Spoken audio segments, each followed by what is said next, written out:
जुलाई 1937 में एक film release होती है, द एलिफेंट बॉय। और फिल्म के रिलीज होते ही कुछ ही दिनों में इस फिल्म ने सारे विश्व में एक नया इतिहास रच दिया। दरअसल British film maker Robert flirty India आते हैं अपनी फिल्म बनाने के लिए, जिसका नाम था द एलिफेंट बॉय। और इस फिल्म को दर्शकों तक पहुंचाने के लिए उन्हें चाहिए था एक इंडियन एक्टर, और वही इनकी मुलाकात होती है साबू दस्तगीर से, जो कि एलिफेंट को ट्रेनिंग देने वाले एक साधारण से एलिफेंट ट्रेनर का बेटा था। 1937 जुलाई के महीने में यह फिल्म सिनेमा घरों में रिलीज होती है। साबू का इनोसेंट फेस, उसकी नेचुरल एक्टिंग लोगों को बहुत ही ज्यादा आकर्षित करती है, और देखते ही देखते ये फिल्म पूरे विश्व भर में एक नया इतिहास रच देती है।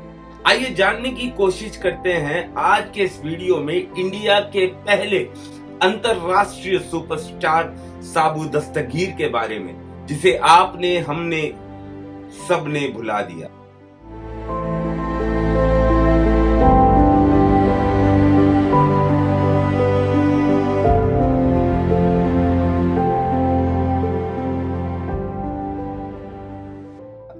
साल था 1937।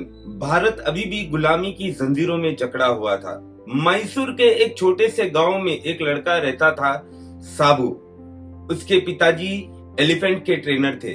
एलिफेंट को ट्रेनिंग देने का हुनर साबू अपने पिताजी से सीखने लगे। बस एक दिन एक British film maker Robert flirty India आते हैं अपनी फिल्म बनाने एलिफेंट बॉय के लिए। उन्हें एक रियल इंडियन बॉय चाहिए था, जिसे एक्टिंग आती हो, नेचुरल हो, इनोसेंट हो।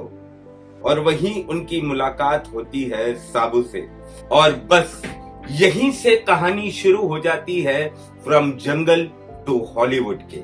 1937 में रिलीज हुई एलिफेंट बॉय, और यह फिल्म दुनिया भर में हिट हो गई। क्रिटिक्स ने भी कह ही दिया कि इस लड़के का जन्म सिर्फ और सिर्फ एक्टिंग के लिए हुआ। साबू का एक्सप्रेशन, स्माइल और इनोसेंस ने सबका दिल जीत लिया।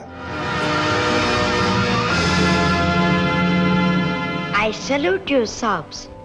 How do you do? Men call me Tumai of the elephants. At one time, they called me Little Tumai, meaning no harm. एक इंडियन बॉय और एक ब्रिटिश फिल्म ने मिलकर सारे दुनिया में तहलका मचा दिया, और साबू बन गया अपनी पहली ही फिल्म से अंतरराष्ट्रीय सुपरस्टार। और फिर क्या था, साबू के कदम बिल्कुल भी नहीं रुके। 1938 में आई द ड्रम। उसके ठीक 2 साल बाद उन्होंने फिर से एक फिल्म निकाली, thief of Baghdad, jungle book 1942 में, black Narcissus 1947। Back to back ये हॉलीवुड को हिट फिल्में देते गए। साबू हर फिल्म में एक एडवेंचर, ब्रेव और चार्मिंग हीरो बनकर आने लगे। उस टाइम पर लोग तो कहने भी लग गए थे, he is the real jungle boy. Welcome little Prince.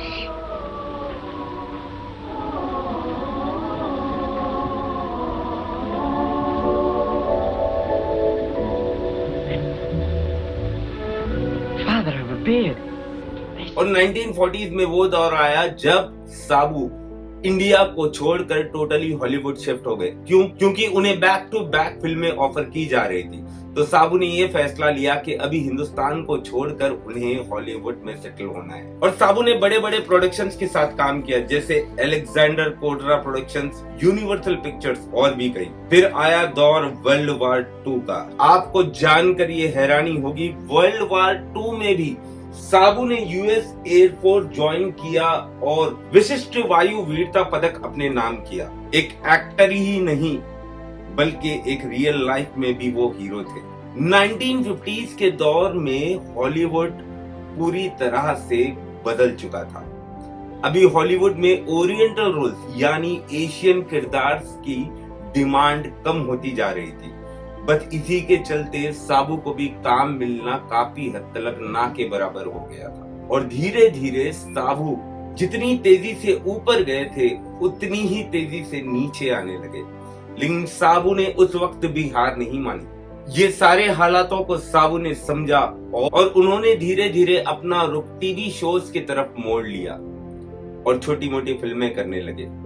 लेकिन जो फेम उन्हें द एलिफेंट बॉय के वक्त मिली थी, अब वैसी फेम इन्हें नहीं मिल पा रही थी और धीरे धीरे लोग इन्हें भूलने लगे। और साबू एक नॉर्मल इंसान की तरह लॉस एंजल में अपनी फैमिली को लेकर सेटल हो जाते हैं। 2 दिसंबर 1963 को हार्ट अटैक की वजह से साबू दस्तगीर का निधन हो जाता है और जिस घड़ी साबू दस्तगीर ने इस दुनिया को अलविदा कहा, उनकी उम्र केवल 29 साल थी। उनका अंतिम संस्कार लॉस एंजल्स कैलिफोर्निया में ही हुआ है। उन्हें forest law memorial park Hollywood hills में दफनाया गया। यही वो जगह है जहां कई हॉलीवुड लेजेंड्स जैसे बीटी डेव, लूसी बॉल भी दफन है। उनकी मौत पर उस समय कई अखबारों ने लिखा, the world has lost a boy who bought India to Hollywood. उनकी मौत के बाद उनकी पत्नी और बेटा पॉल साबू ने उनके नाम को जिंदा रखा। पॉल ने 1980s में संगीतकार के रूप में पहचान बना ली। भारत में फिल्म इतिहासकारों ने साबू को इंडिया फर्स्ट ग्लोबल सुपरस्टार कहा। ब्रिटेन और हॉलीवुड में आज भी उनकी फिल्में एलिफेंट बॉय और द थीफ ऑफ बगदाद को क्लासिक फिल्म मानी जाती है।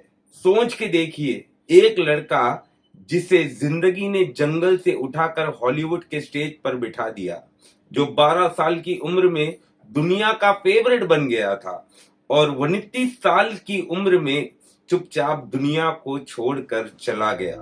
साबू के साथ कोई कंट्रोवर्सी नहीं थी, कोई स्कैंडल नहीं, बस एक दुख भरा सच कि उसे दुनिया ने भुला दिया।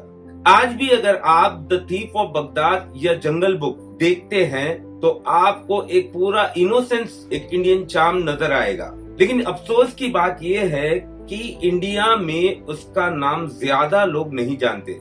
ना उनके नाम पे कोई रोड है, ना स्टैचू, ना तो कोई बायोपिक है। ये सच है। साबू ने दुनिया को पहली बार बताया था कि इंडियन फेस भी ग्लोबल स्टेज पर शाइन कर सकता है। आज हम जब प्रियंका चोपड़ा, दीपिका पादुकोण जैसे कलाकारों को हॉलीवुड में देखते हैं तो हमें एक बात याद रखनी चाहिए, ये रास्ता सबसे पहले साबू दस्तगीर ने बनाया था। एक एलिफेंट ट्रेनर के बेटे ने बनाया था, जो बना इंडिया का पहला इंटरनेशनल सुपरस्टार, जिसे दुनिया ने तो भुला दिया लेकिन इतिहास कभी नहीं भूल पाएगा। अगर आप साबू दस्तगीर को पहले से जानते हो तो कमेंट सेक्शन में जरूर मेंशन करना। अगर नहीं जानते हो तो एक दिल इंडिया के पहले सुपरस्टार के लिए कमेंट सेक्शन में जरूर छोड़ना। अगर चैनल पर नए हो तो चैनल को सब्सक्राइब कर लेना और साथ में बेल आइकन जरूर दबा लेना, क्योंकि ऐसे अनोखे वीडियोस मैं आपके लिए लाता रहता हूं। और अगर आपने मेरी पहले वाली वीडियो क्यों भूल गए खुदीराम बोस नहीं देखी तो जाइए देखिए, एक ऐसे क्रांतिकारी का इतिहास जिसे हमने भुला दिया। तो मिलते हैं अगले वीडियो में, तब तक के लिए जय हिंद, जय भारत।